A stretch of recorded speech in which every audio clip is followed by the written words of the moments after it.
नमस्कार, मेरा नाम है सुरेंद्र सिंह और आप देख रहे हैं एसएम न्यूज़। हमारे साथ टीआर भास्कर हैं जो संकल्प भूमि ट्रस्ट के मेंबर भी हैं, ट्रस्टी भी हैं। स्वागत है सर आपका हमारे चैनल में। जय भी नवोदय।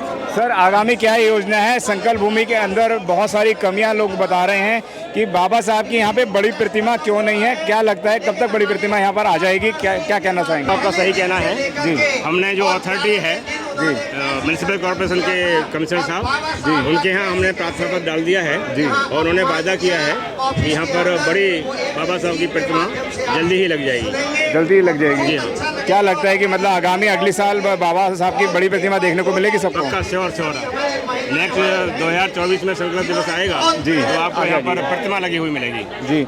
और क्या यहाँ पे संकल्प भूमि ट्रस्ट क्या नया करने वाला है सर, वो बताएं। संकल्प भूमि ट्रस्ट अपना नेटवर्क पूरे भारत में फैला रहा है जी। जैसा कि हमें पता है कि हम लोग पूरे भारत में संकल्प भूमि ट्रस्ट की ब्रांच खोलने वाले हैं जी। गुजरात के हर जिले में हम लोग इसकी ब्रांच खोलने वाले हैं जी, जिससे हम इस संकल्प दिवस को गांव-गांव तक जन जन तक पहुंचा सकें। तो हम टीम बड़ी करना चाहते हैं जी। और हम संकल्प भूमि के माध्यम से पता चला है यहाँ पे जो सोशल मीडिया है वो भी ये दिखाने लग रहा है कि संकल्प भूमि कुछ एजुकेशन पे भी काम करने वाली है, महिलाओं के लिए, शिक्षा के लिए, तमाम इन सेक्टरों पे भी काम करने वाली है।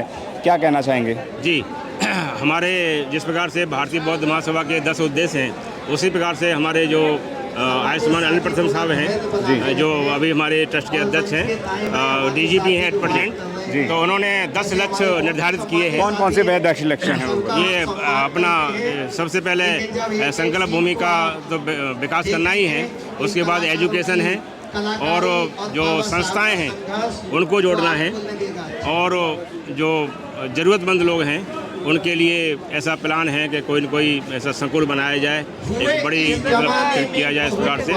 तो मोस्टली एजुकेशन और प्रचार प्रसार, एजुकेशन पे ज़्यादा ध्यान दे रहा है। क्या लगता है लोग यहाँ पर आते हैं, क्या संकल्प लेके जाते हैं? भाई यूँ तो व्यक्तिगत लोगों के होते हैं, लेकिन कई बार लोग आपसे कहते होंगे कि हमने ऐसा संकल्प लिया है, तो क्या संकल्प लेते हैं?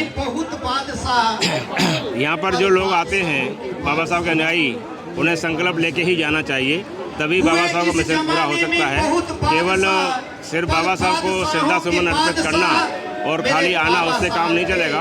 तो बाबा साहब यही चाहते थे कि मेरा हर पढ़ा लिखा व्यक्ति, हमारे समाज का नौकरी वाला व्यक्ति वो कुछ न कुछ अपनी हैसियत के अनुसार मिशन को आगे बढ़ाए।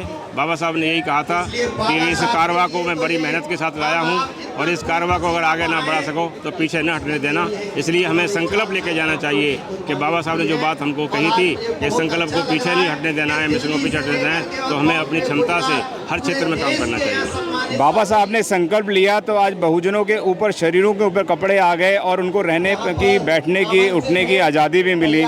लेकिन बाबा साहब के मिशन मूवमेंट को भूलते हुए नज़र नहीं आ रहे हैं आपको लोग। आज कोई भी एट्रोसिटी होती है पर पढ़े लिखे लोग भी सामने नहीं आते। क्या कहना चाहेंगे?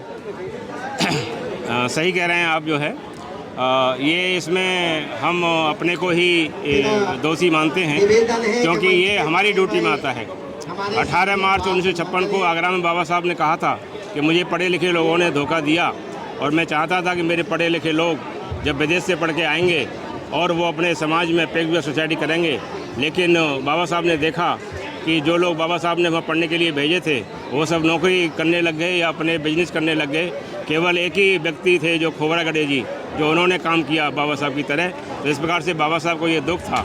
तो 18 मार्च 1956 का जो आगरा का ऐतिहासिक भाषण था वो हमें बार बार प्रेरणा देता है, और उन्होंने वहाँ से कर्मचारियों के लिए नहीं, छात्रों के लिए और किसानों के लिए, मजदूरों के लिए, सभी के लिए उन्होंने आह्वान किया था।